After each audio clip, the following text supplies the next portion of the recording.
everyone, and welcome back to Exposed Scandalous Files of the Elite. I'm your host, Jim Chapman, and today I'm bringing you another Exposed Original Series episode. And this one centers around two particular people. A married couple by the name of Christopher and Raquelle Judge, who just this past year, in 2025, pleaded guilty to nearly $5 million in contractor fraud. This case was out of Texas, and this one is very personal to me. And I'm going to just tell you quickly why this is so personal to me. So if you're not from the Louisiana area, you may or may not know about this story. In 2016, right here, where I'm recording from in Livingston Parish, Louisiana, we experienced what some called a 1,000-year flood. Just a quick look at what happened on August 12th of 2016. It starts raining. It was in the morning. It was raining hard. It was raining steady, and it never stopped for like 3 days. Over 30 inches of rain in the first 2 days alone. In my city of Denham Springs, where I'm recording out of right now, that entire city flooded. Some 3,500 rooftops, businesses, houses, you name it. My house, where I live in particular, had over 5 feet of water. We lost every single thing we owned that day, along with 3,500 other people. So I tell you that to tell you this. When the dust settled, and it was time to gut your home and start all over, the contractors to fix your home were coming out of the woodwork. I mean, you got 3,500 plus people needing their houses completely rebuilt. I mean, it was down to the sticks, and the contractors were coming from everywhere, every state in the country to work. Some of them very, very good. Some of them very, very legit. Unfortunately, many of them shysters. A lot of these shysters, for example, they would require down payments for material. And sometimes even honest contractors require down payments. If you're working with a contractor for your house or even a painting contractor or something like that, and they don't require a down payment, they're definitely legit. I mean, they're putting money out there and they're expecting to get paid after the work. Doesn't mean they're not legit. Some companies do require a deposit for material. And that way, if something happens and the parties don't agree somewhere during the process, you keep your material and you've paid for it. It's your stuff, right? But sometimes those down payments can get pretty hefty. $5,000, $10,000, let's say. And in a lot of cases, they just never show up again when they are shysters like what I'm going to tell you about today. Now, in my case, a lot of people had already lost everything, and then to get taken advantage of, I mean, I witnessed it firsthand. I watched people go through it. So to say I'm not a fan of contractor fraud is an understatement of monumental proportions. I absolutely hate those people. And that brings me to this story that I'm going to tell you about today. Now, this story takes place primarily in the Fort Worth, Texas area, which Fort Worth, y'all, very large city. I'm sure everybody that just heard me say that is familiar with at least where it's located. Over 1 million people in the Fort Worth area alone. And it has just experienced unprecedented growth, especially in the last 20 years. It is actually the 11th largest city in the country currently. Now, anytime you have massive growth like that, you're going to have a lot of people in that area that are part of a construction industry of some sort, right? You're going to have a lot of people that own painting businesses, a lot of people that own framing businesses, roofing businesses, etc. And you're going to have those people because you need someone to build the schools, to build the office buildings, to build the residential housing that would be required in an area that is growing that fast. And the subjects I'm talking about today, Brandon and Raquelle, they were in the construction business. So before I get into what they did, I want to tell you a little bit about what is known about each of them prior to getting involved in their business. And we'll start with Raquelle. Now, as of this recording, she's 36 years old, she's a resident of Texas, and there's not a whole lot publicly out there regarding her early life. But what I can tell you is that as far as address history, much of her address history is involving the Fort Worth area. So that's likely where she was born and raised. Now, by around 2017, Raquelle enters the real estate field, and apparently she was pretty successful. As a matter of fact, there's a 2021 interview out there that she gave while she was in real estate, and she made a claim of selling about 40 homes plus per year, which sounds like good stats to me. I'm not a real estate agent, but that's about 3 houses a month. So apparently she was seeing success in real estate. Now, part of that interview centered around how she met Christopher Judge, who would eventually become her husband. And the way she met him is kind of interesting. It was through TikTok. Of course, Raquelle, having a real estate business and being a realtor, she was promoting what she did through TikTok. And she must have been pretty good and had a lot of good foresight on this, because it was 2020 when she started on TikTok. And as you may know, TikTok back then isn't what it is now. And as far as people figuring out how to use it for promoting their businesses, it just wasn't used often for that purpose back then. So she was maybe kind of a trendsetter on that. And she became a pretty good influencer on TikTok. And as I said, that's how she met Christopher Judge. He was also on TikTok. And when they met, it was actually in March of 2020. And COVID, as you know, was rearing its ugly head also in March of 2020. So they meet in person in March of 2020. COVID hits like the next day. And I'm not making this up. They actually quarantine with each other after that first meeting in March of 2020. And it wasn't long. As a matter of fact, it was June of 2020, just 3 months later, that they get engaged. And in November of 2020, they get married. And that brings me to Christopher Judge, who is the guy she married. Let me tell you a little bit about him. Well, currently, as of this recording, Christopher is 35 years old, which incidentally, when these two got married, I don't know if I said it, I don't think I did, he was 29 and she was 30. So Christopher, he attended the University of Texas. And there's no record that I can find out there as to whether he actually graduated from the University of Texas, but he did have a lot of experience in construction. As a matter of fact, at one point, there was a LinkedIn page for him where he had a company, and that company was called Judge Development LLC. And it was a construction development company. Now, in the interview I mentioned above from 2021, where his wife Raquelle was interviewed on the real estate podcast, she would mention him again and describe his expertise in the construction field and just kind of rave on that. She mentioned that they had launched a business together in August of 2020 related to construction. Now, when Chris Judge, who had his own TikToks, when he would do those TikToks, one thing that was discovered later on when all of this fraud came out was the fact that he would falsely represent himself as a licensed architect. And that's a big deal. Falsely representing yourself as anything you're not is a big deal. But when you get into where you have to be licensed through your state and you're lying, that in and of itself is a major problem.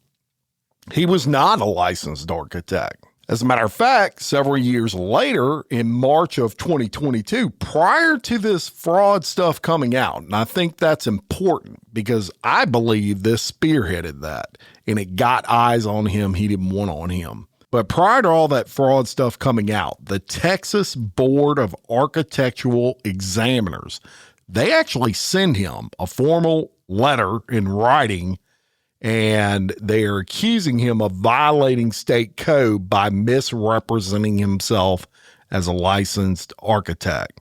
Basically telling him, hey, you don't have a license in architecture with this state, and you need to quit making these TikTok videos saying that you do. And that will be something that when we look back on this later on, we discover, hey, this guy has zero integrity. So in these TikTok videos, both he and his wife become pretty big influencers. And when they formed their business together, the construction business, they would use TikTok to kind of build up their name and build up their clientele.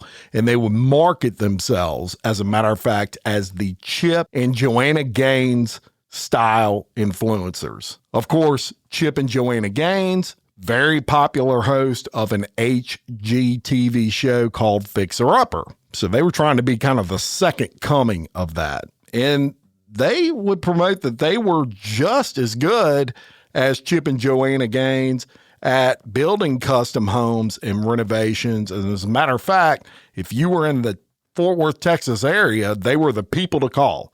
And this took off. They became pretty big influencers doing that. They were good promoters. And one thing that helped, they were an attractive couple, both young. They looked very professional. They looked very put together. They had a lot of style, a lot of pizzazz with them. They could talk well.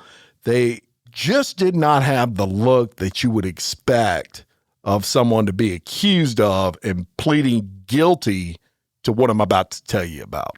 And it's important to mention they did have kids. As a matter of fact, they had a blended family. He had a couple of kids and she had a couple of kids. So when they got married, they actually had 4 children they were raising. And that's important because there's victims all over the place in this, and their children were victims as well, as you find out when we get to the sentencing phase of this one. So I'm going to bring you through a timeline of everything that transpired. In August of 2020, they formed their business, meaning Christopher and Raquelle, and that company is called Judge DFW LLC. And I would imagine DFW Dallas Fort Worth, right? Over the next 3 years, until at least January of 2023, this couple defrauded over 40 people in 6 Texas counties of nearly $5 million. These counties include Dallas, Denton, Wise County, Park County, Tarrant County, and Johnson County, Texas. Now in January of 2023, they end that scheme. Just totally stop. And it appears the primary reason for this is that although they have never come out publicly and said this, there were so many complaints by this time made on them for all of this fraud. It was just mounting. Started with 1, went to 2, then went to 10, then went to 20, then went to 25 and beyond. And by January of 2023, the heat was just cooking for this couple. And it appears they just got spooked. Maybe they figured out they didn't want to test their luck any further. But it does appear that they just kind of stopped at that time as far as the scamming was concerned. Now, obviously, what the disturbing thing is in all of this is that at that point in time, I'm glad they stopped. They already had 40 victims out there, and that's what these people are. They're victims. They are victimized by this couple. And you would think that all of this would have stopped much earlier when the first 10 complaints were going in. So I don't give them any credit for in 2023 just stopping. But as always happens, Always. You can bank on it in life. Everything done in darkness will eventually come to light. And that occurred when on August 11th of 2025, a criminal complaint is filed in the Northern District of Texas. And it's eye-opening to say the least. Now, initially, for whatever reason, this criminal complaint was sealed, but it has since been unsealed.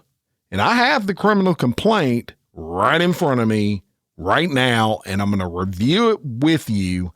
And it starts off with the conspiracy and scheme to defraud section. And it says it was part of the scheme for Christopher and Raquelle Judge to advertise their business, Judge DFW, using Facebook, Instagram, and TikTok to post messages. The relevant post and messages represented that they owned a custom home building and remodeling business. The defendants purported to offer architecture, construction, and interior design services, and falsely represented Chris Judge was an architect. It was part of the scheme that once a potential customer contacted Judge DFW and expressed interest in building a home or remodeling, Chris Judge would submit a below market bid for the project, promising completion within 4 to 6 months. And that's important, y'all, because when you're scamming people, and I'll put this in layman terms, if you have a legitimate painting company and that painting company says, I'll paint the exterior of your home for $5,500,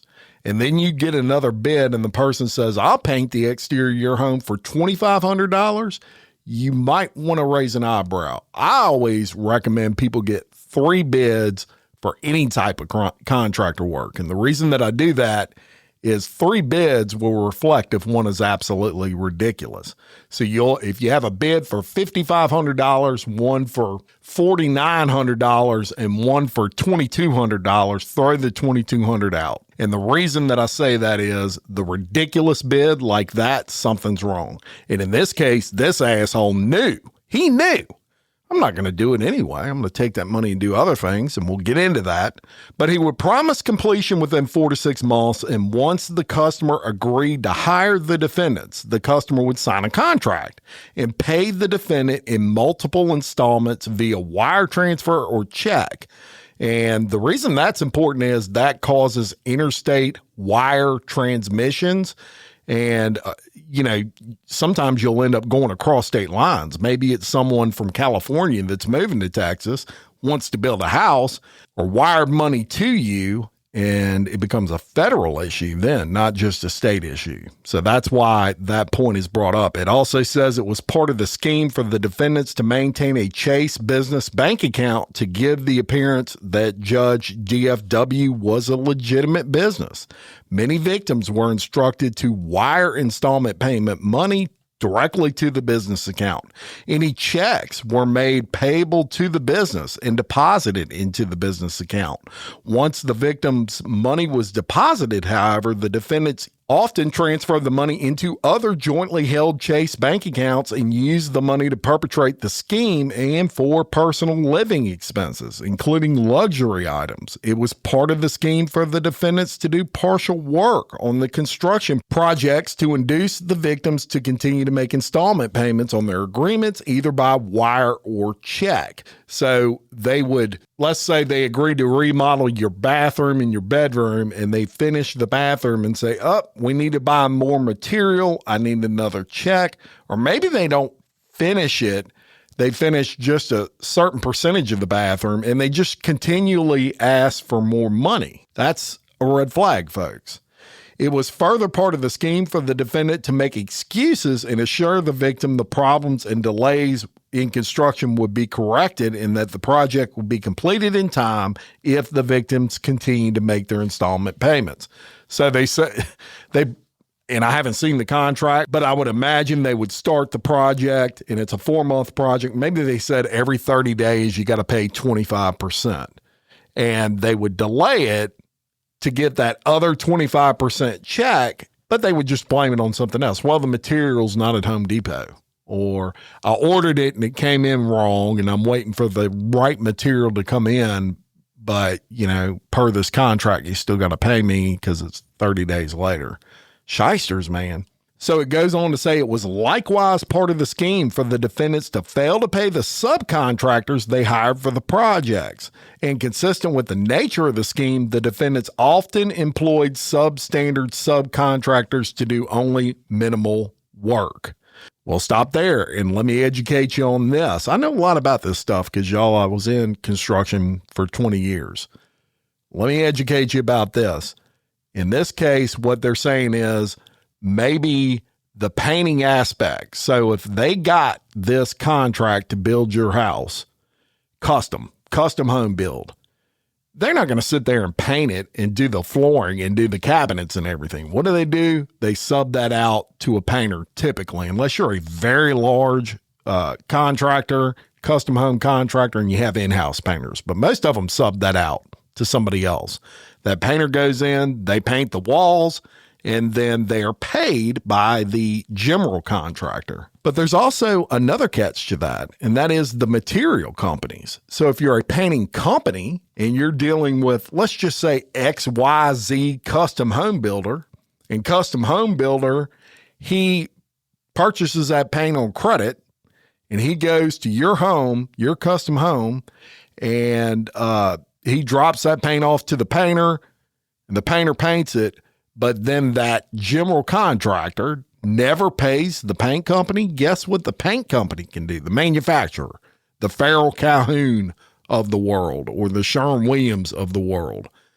They will then file a lien against your house because that house was painted with their paint. They can do that legally by law.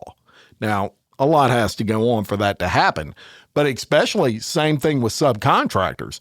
If a cabinet guy's in there and he installs your cabinets and he never gets paid from the GC, you better believe he's going to put a lien on your home and you can never sell that home.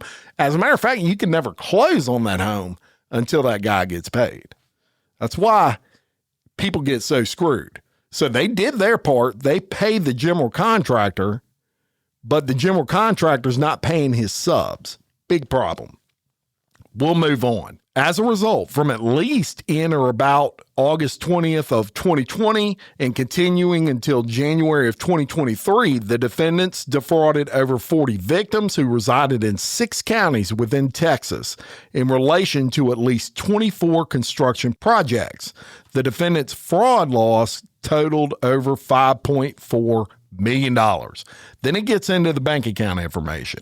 From on or about December of 2018 through November of 2020, Raquelle Judge worked as a licensed realtor in Southlake, Texas. She told her client she was also in the home design decor business. On or about August 7th of 2020, Chris and Raquelle formed Judge DFW, registered to do business in Texas, with both being listed as managing members.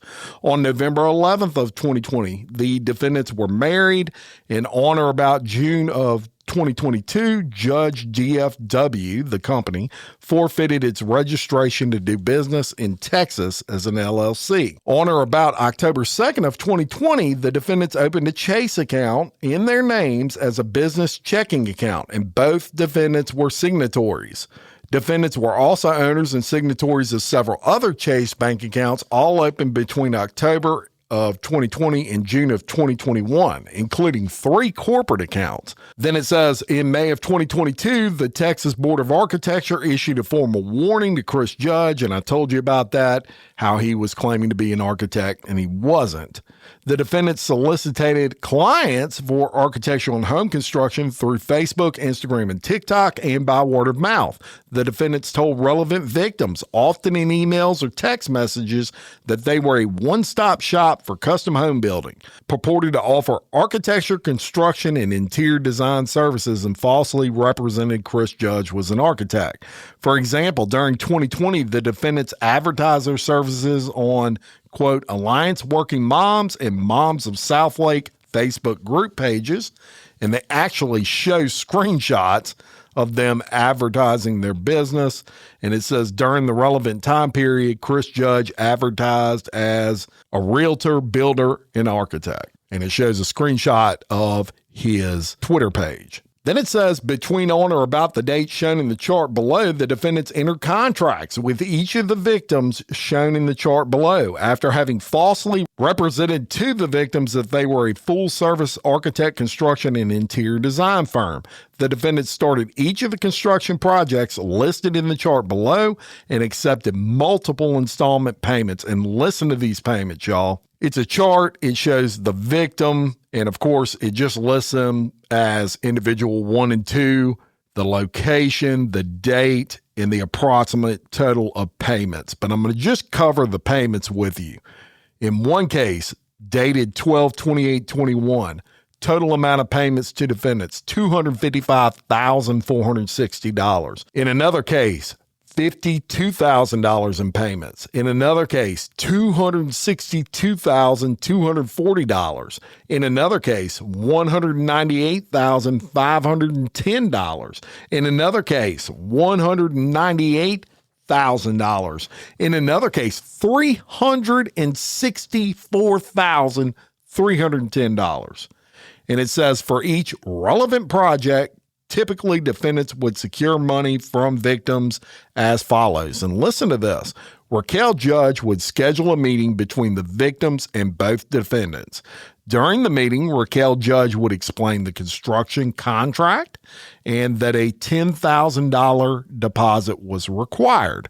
And Chris Judge and the victims would execute that contract, meaning they would sign it. Then Raquelle Judge would email the signed contract to the victims for their records. Seems legit, right? Once the relevant victims paid the initial deposit to the defendants via check or wire, Chris Judge would prepare architectural plans and present them to the victims, and the parties would agree on any changes to the plans. Now, what he would do in that case is he would just go to a freaking real licensed architect, and he would say, draw up plans, and he would pay for those, and he would bring those and say, is this what you want me to build? So eventually those architectural plans would get finalized, and Raquelle Judge would help the victims select the design material and determine the cost. To that end, Raquelle Judge would send photos and price sheets to the victim. So they would pick paint colors, for example, and she would help them with that, assist them with the paint colors, and then she would send them, hey, this is how much it's going to cost to paint your whole house and in this aspect of the construction. Now, at some point, each relevant victim began to question project delays and incompletion. Chris Judge would make excuses for the delays in phone calls and text messages, telling the victims that continued installment payments would move the projects along. And I don't know, I would just be guessing or inferring to tell you exactly how I would do that, because I don't know, because I don't think like pieces of shit like Christopher Judge, but I'm sure it was very imaginative, inventive, and likely very convincing. The fact of the matter is he was just trying to delay them so he could get another check and encourage them to pay more money. Goes on to say, with respect to additional projects not listed in the chart above where victims were defrauded, the defendant followed the same general pattern of conduct. For each project, the defendant submitted a bid that was substantially lower than the others received by the victim.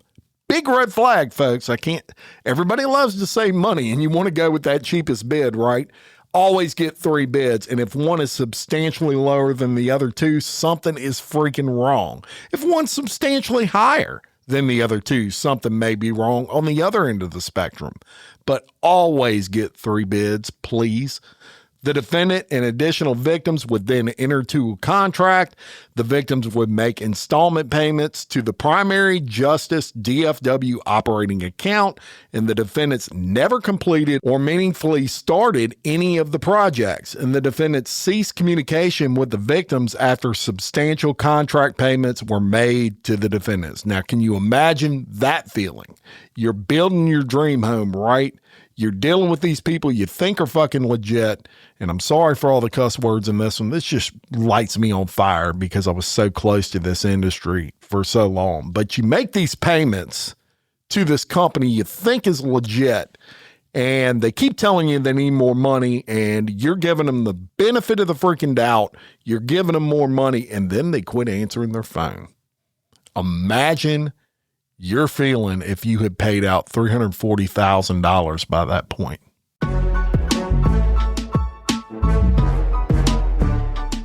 Jim, did you see what happened in Texas today? Wait, before you tell me that, let me tell you what happened in New York. It cannot be as crazy as the case I told you about yesterday in Louisiana. You know what? We should do a podcast about it.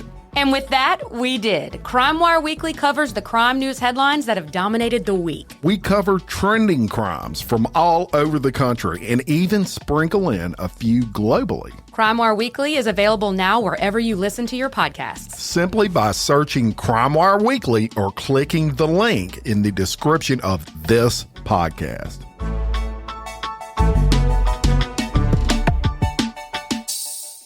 So it goes on to say from October 20th to January of 2023, as part of the scheme, the defendants deposited approximately $6.1 million into the Justice DFW operating account. As part of the scheme, frequently money from the victims' installment payments, hold on to your hats, were used by the defendants to purchase construction materials for unrelated client construction projects. So what does that mean? Let's stop there for a second. That means that if I had bid a job and got that job as a general contractor, and then people pay me $10,000 to start their job, well, what they don't know is I've got a job prior to their job where I take that $10,000 they just paid me to buy paint for the prior customer's job. That is fucked up. They're basically robbing Peter to pay Paul. They're using money from the current job to pay for one that they can't pay for. And that only works when it never stops, right? It only works until the point where you don't have the money to pay the prior job. But it wasn't that they didn't have the money because the material costs just went up or they were underbidding jobs and they would give these low bids in an honest way to try to get the job, and then they realized, oops, I underbid the job, and they just didn't have the money. It was because they were spending it on themselves. As a matter of fact, from October 2020 to January 2023, as part of the scheme, the defendants spent over $865,000 of Justice DFW installment payments on their own personal living expenses, including payments of the approximate amounts listed below. Listen to these numbers: $285,000 on payroll payments to the defendants. So they're paying their own salary, right? That's okay. That's okay if you're going to finish someone's home and it's part of your business. I mean, you need to get paid as a business owner, but they spent $285,000 on that. $133,000, the government has no idea what they spent that on because they were ATM cash withdrawals over that time period. $82,000 on purchases through Amazon.com for themselves. $70,000 on, get this, civil legal fees and other lawsuit costs. So they were getting money intended to pay for someone's house to buy material with, and they were using it to pay these lawsuits they were getting from prior homeowners. $27,000 on personal mortgage payments for their house, which, think about that. You've already withdrawn $285,000 at least for payroll payments to yourselves. And then separate from that, you're taking $27,000 off to pay your mortgage with. Well, you should use the $285,000 you already withdrew for yourself as payroll to pay for your own mortgage, right? Get this, $10,000 on plastic surgery. Somebody probably got some new boobs. And $10,000 on purchases at Walmart.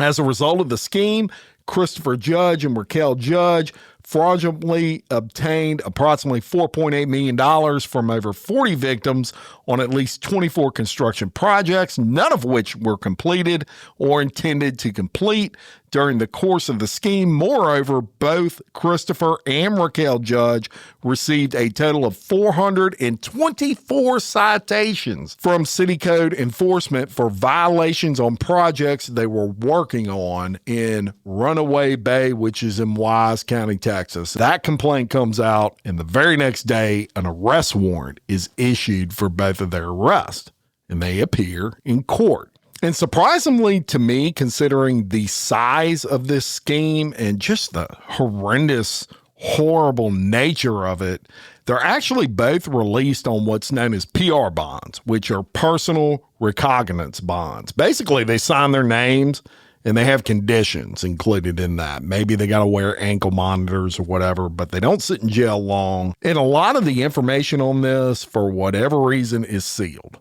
So a few days after their release, on August 15th of 2025, a preliminary hearing is held. And just to catch you up on what occurs at these preliminary hearings, it's where the prosecution presents their case to the judge. The defense doesn't mount a defense in a prelim hearing, only the prosecution, and it is intended to show the judge, hey, we've got enough evidence to move on to an indictment and actually indict this couple. When you're arrested, you're not necessarily indicted at that point. So at these prelim hearings, some of the victims, as you can imagine, they testify, and a couple of weeks later, on September 3rd of 2025, a grand jury does indeed indict the couple on 7 counts of conspiracy to commit wire fraud. And they are in a shit pile of trouble. But here's really what gets my ass pissed off. Fucking plea deal strikes again. And it strikes on December 17th, just a couple of weeks ago, when on that day in 2025, Raquelle Judge pleads guilty to just 1 count of conspiracy to commit wire fraud. So with that 1 count, she's facing up to 5 years in prison. Now, she won't get all that, I don't suspect. I would be surprised if she did any jail time. It's just where I'm at with these cases at this point in time. But that's what she's looking at. A couple of weeks after that, on December 30th of 2025, just less than 2 weeks from my recording of this right now, Chris Judge, he pleaded guilty to 1 count of conspiracy to commit wire fraud. And in his case, he had a plea deal basically capping his potential imprisonment for a little over 6 years. So he cuts a deal, and basically when he cut that deal, they said, we promise you're not going to get more than a little over 6 years. If he gets any prison time at all, it can't be more than that. I don't put anything past anybody anymore when it comes to prison sentences. So in this case, the sentencing for Raquelle will occur in April of this year, April of 2026, and for Christopher in May of this year. And of course, I'm going to keep you all posted on that. The FBI did release a statement on it. I'm not going to read that to you because I've already covered all the details of this case with you, but sentencing coming up, not real confident they're going to get what they deserve in their sentencing. I mean, in my opinion, you cannot get any lower than what these people have done. And I want you to listen to a quick clip of an actual victim who was victimized by these two people. And it's just so sad, y'all. These are some people that were taken advantage of by Christopher and Raquelle Judge. Listen to this, and it comes from Fox 4 in Dallas. Some North Texas homebuyers say they will never recoup what they lost after they were caught in a massive housing fraud scam. A Fort Worth couple has pleaded guilty to being involved in part of that scheme. Fox 4's David Santandri spoke to some of the homeowners about what they went through. David? Well, Steve, these victims say the couple came off as credible. They had all sorts of social media postings and well-produced videos. They looked legitimate, but it turned out to be a scam. covering millions, multi-millions of dollars and dozens of victims. For more than 30 years, this Euless property has been home for Shelley Bish's family. We moved here in '92 when our kids were little. A few years back, Shelley and her husband changed things up. It would make sense to sell our home to our daughter and her husband and their 3 kids and multi-generational live. This is the status a couple of hours ago. That change involved a $200,000 remodeling project. This isn't done yet. It doesn't have any stability underneath it. An incomplete project mirroring stories of dozens of families. All say they worked with Chris and Raquelle Judge. Hey guys, I'm Chris. And I'm Raquelle. We're with the Judge DFW Real Estate Group. Prosecutors say they used social media under the business name Judge DFW to carry out their scheme. They promised below market prices, completed in 4 to 6 months. They're now facing federal prison time for their actions. There were families whose kids did not get Christmas for a year or 2. There were families that filed bankruptcy. We did have to file bankruptcy, and we're dealing with that for another 5 years. Jeremy Congleton says he hired the Judge's company to design and construct his family's home in Decatur, but the Judges never finished it. His family lost $250,000. His 2 daughters, excited to live in a new home, forced to live with him and his wife in a camper for 18 months. They didn't have Christmas for about 3 years. And that's it. Then they walked off. Kristen Newman says this is how the Judges left her home construction project in Cleburne. She lost roughly $200,000 and spent the same amount of money for someone else to finish the job. This isn't about bad business decisions or being a bad builder. This is about, conscious decisions. The Department of Justice says more than 40 victims were scammed of nearly $5 million by the Judges. Broken promises of newly constructed homes and renovations between 2020 and 2023. I kept believing, like, okay, we'll write another check. Kaylee Simmons says it's unclear if the Judges began with fraudulent intentions or got in over their heads. What she does know is at some point there was clear intention to not follow through. I finally, after everybody else, realized, okay, that's not the case. The Department of Justice says the Judges will pay some form of restitution. It's unclear to what extent. We'll never get back what we lost. But even if some money is recouped, Shelley says what was really stolen from her was time. We don't have enough lifespan to re-earn what we've lost. The Judges are scheduled to be sentenced in the spring. Chris is facing up to 20 years in federal prison. His wife, Raquelle, facing up to 5 years. Steve? All right, David Centeno reporting. David, thank you. I mean, we just don't have enough lifespan to recoup what we lost. Imagine that. I just quoted what you just heard. Imagine that. Horrible, disgusting people we're talking about here with Raquelle and Christopher Judge. And sometimes with this show, I just want to blast people, y'all, that are not good people. And these 2 individuals right here make me absolutely sick. And y'all, this happens all the time in every state in the country. Be vigilant. Make sure you know who you're dealing with when you're dealing with these contractors. I know how these cats operate, and there's a lot of people out there looking to scam you out of your fucking money. Point blank, period.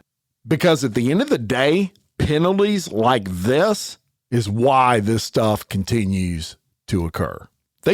They're not anywhere near what they deserve in their sentences. And that's all I got for you today. Thank you so much for listening. Quickly, exciting thing coming up. Look, everybody loves that bad, well, most people. I don't want to say everybody. There's probably a few people out there that maybe don't like it. I hope not. But most people that listen to my podcast love Bad Teachers. Really enjoy the episodes that I put out because they like to hear people get exposed that are doing nasty stuff like screwing with 15-year-old kids when you're a 35-year-old teacher and not having to pay any sort of penalty for that, similar to what I covered today. So one thing that I think is going to be kind of fun to do with bad teachers and something you may enjoy is I'm going to do a state-focused bad teachers for every state in the country. And what I'm going to do is each episode, and I'll give you an example. The first one that I'm doing is Arkansas. So it will be bad teachers Arkansas. And on that episode, I'm going to feature 3 teachers within the last 5 years that have been arrested and convicted of unspeakable acts. I'm going to cover every state in the union. So get ready for that. We're starting with Bad Teachers Arkansas, and that should be coming your way soon. And on each episode, I'll tell you what the subsequent episode, what state that is going to be from. Thank you so much for listening. Check out the Patreon, patreon.com/exposed podcast files. I couldn't do the show. It would not exist without my Patreon supporters. Just too expensive to run, way too much time and research to do if they did not support this show monetarily. I love them like no other. They are like my spirit animals. I cannot tell you how much I appreciate their support, and I'd love to have your support too. And hey, you get a lot of bang for your buck. Commercial-free early releases, bonus episodes. You get quarterly gifts if you're a top-tier Patreon member. I drop a lot of files on there. I even drop pictures of everybody that I discuss on Exposed Scandalous Files of the Elite. Some of those are really hard to find pictures, and I call those sinister scrapbooks. So there's sinister scrapbooks for everybody that I cover. Go check those out. Patreon.com/exposed podcast files. And until next time for Exposed Scandalous Files of the Elite, I'm your host, Jim Chapman. Much love.